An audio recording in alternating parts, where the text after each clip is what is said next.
digital dominoes. Welcome back to our three-part series on college students and generative AI. I'm Angeline Corvaglia, and this is the second episode of the series. I'm joined by Ilkem Kayican Dipcin, an instructor at Sabanci University in Istanbul, who proactively teaches her students how to use generative AI responsibly. Together, Ilkem and I did a short survey of her first-year university students' opinions on generative AI and what they want to learn about it. Last time we talked about key findings, such as students' awareness of the need for AI skills in future jobs and their curiosity about understanding AI algorithms. We highlighted students' mixed feelings about integrating AI in education, with some questioning its necessity.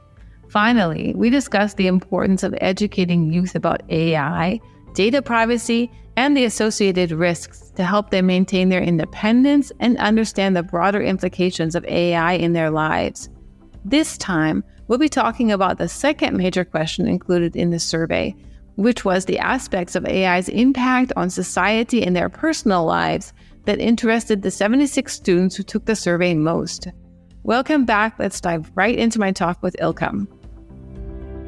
The other major question that we asked the students is which aspect of AI's impact on society and your personal life interests you the most? And we had the following results. For 37%, AI's role in changing job markets and careers was the most interesting, followed by 31% for the shift towards automation and efficiency, 16% for AI's influence on personal decision-making, and 13% for the ethical considerations of AI in daily life. And finally, 3% said they were not interested. So this actually really fits very well what we said before, that I personally was kind of fully focused on the smallest two. And obviously, youth are in a different place. They want to understand the job markets, careers, shift towards automation. And I can just say for myself, the reason I haven't been talking about that is because I see it as an uncertain future. And I was focused on what is certain, which is the influence and the ethical considerations. Yeah. But I see now that for youth of today, it is certain, the impact is certain, and they want to understand better. They want to have better guidance, right? Oh, totally. I think that number in the survey, that really makes sense to me, because I have been sharing recently on LinkedIn as well. I am working with companies at the same time, and I'm trying to, give some advice as an AI strategist, how they can integrate AI into their process or working processes, working flow. And I can see the aims and the objectives that we try to develop and integrate in higher education. They are very similar to what the businesses try to do. So they are maybe at its closest moment now, because we try to develop the skills that our students will need to do their job better in the future. And now in existing business and companies, they are trying to upskill and reskill their own workforce. So we are not very far from what we are trying to do. And I definitely understand the students also, maybe in order to be competent in 2 years' time, in 3 years' time, they'll be in the job market. And of course, they are worried at the same time what kind of skills they will need more than the other. So for that reason, I also shared with you, Angeline, you might remember Cal Newport from Georgetown University, computer scientist, and he's an expert. He's saying that maybe in higher education, things might get a little bit slower.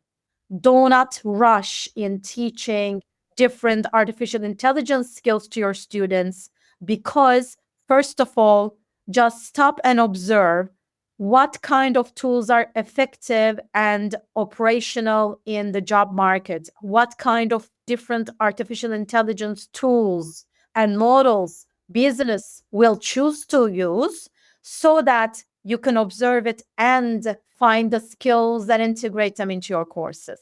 So I think that was also an aha moment for me when I was listening to the podcast that Cal Newport shared his opinions. So I think it's important, and students really understand that they will need it. But when it comes to, of course, ethical concerns, this is about survival instinct. They will be graduates soon, Yeah, and they will exactly. be in the job market. So they prioritize these compared to ethical perspective, I guess. Exactly. I mean, I think basically anyone is going to be in the same situation. I was surprised until you told me about this being a technical university. I was Yeah. surprised that 31% were concerned about the shift Yeah. towards automation efficiency. But then this makes sense that I think it's a similar thing as the first one about job markets and careers from often from a technical perspective, that there's a different point of view. And I'm going to put a link to Mhm. that podcast in the show Yeah. notes, whoever wants to see it. Thank you for sharing. It was really interesting. My pleasure. And as I was listening to it, from my head, just focus on the now, focus on the now. It was just more confirmation about what you said that you do, how you build it into your Mhm. classroom. Because I think what we think about what AI is going to do is for the jobs of the future is very much fashioned by who's been loudest. Microsoft has obviously been one of the loudest. You know, they put Chat GPT into their suite much faster than I personally thought was a good idea. And so we're kind of expecting, we're at this moment in time, probably whoever listens to this in a year will be like, wow, that this is what the future would be like, automation of these office work.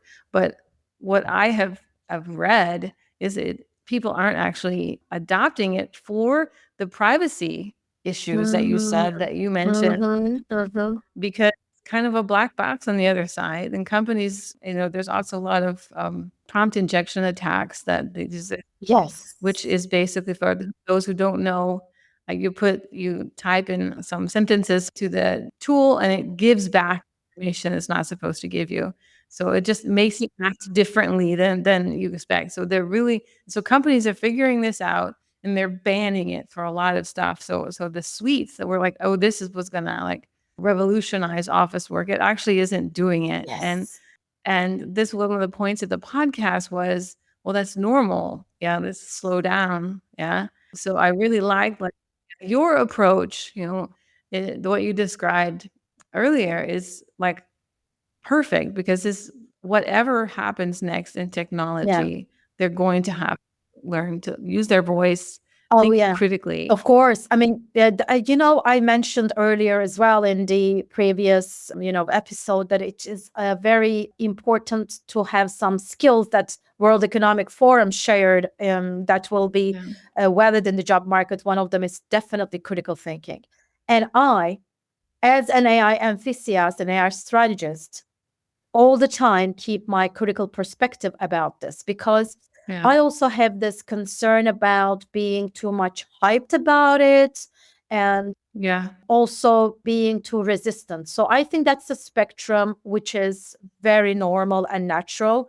And I respect all different opinions about the approach towards AI because that is a big thing. I mean, that's, a paradigm shift. And even Reid Hoffman, who is the co-founder of, LinkedIn, he is saying that it's kind of cognitive industrial revolution is, coming. I mean, yeah, there are big Yeah. words are said, but I always try to be critical, a little bit patient, and I try to observe. So that's why I definitely agree with the thing that although I try to promote using it responsibly and ethically and integrate it in their daily life to my students, I always keep saying them that this is something they need to be in control Yeah, exactly. and all the time individualize this process. Yeah, and I think, I mean, just for anyone who's listening, who's not, I mean, who's thinking about how can I help my kids, the youth in my life. I think one of the best things we can do is remind them what hype Mhm, means mhm, because mhm. they're at an age where they haven't understood all of this has happened multiple times. They probably feel it for obviously are very concerned about the Yeah. future and the media does not help. And I think one of the best things that we adults can do is remind them of different examples in history where things were hyped and they didn't come as necessary. Yeah. And I think this is something that we need to help, like especially with AI, is calm down a little bit. And that's a wrap for today's episode. It's clear that students are eager to build their AI skills and understand the importance of staying ahead in our rapidly evolving tech world. But while we can and should support them in this journey, it's also crucial to help them keep a balanced perspective. We need to remind them, and by we, I mean adults who've been through this before, we need to remind today's young people that while AI will likely be a game changer in many ways, not everything they hear about it is set in stone. There's a lot of hype, and the future is still very uncertain. That's why intellectual flexibility is one of the most valuable skills we can teach them. Encouraging them to critically evaluate the information they receive and stay open-minded will benefit them not just in their careers, but in all aspects of life. This balanced approach will help them succeed and become thoughtful, informed individuals who can positively contribute to how AI is integrated into society. We really need more of those people. So please join us next time for the third and final part of our series, where we'll look at specific comments about AI that Ilkem students shared in the survey. Please let us know what you think about what we're talking about in this episode and the others. Check out more about us and subscribe at digi/dominos.com. Thank you so much for listening, and thank you again, Ilkem, for your time and energy in helping increase awareness of these topics. I'd also like to thank our sponsor, Data Girl and Friends. Their mission is to build awareness and foster critical thinking about AI, online safety, privacy, and digital citizenship through fun, engaging, and informative content. Check them out at data/girl/and/friends.com. Until next time, stay curious and keep learning. Digital Dominoes.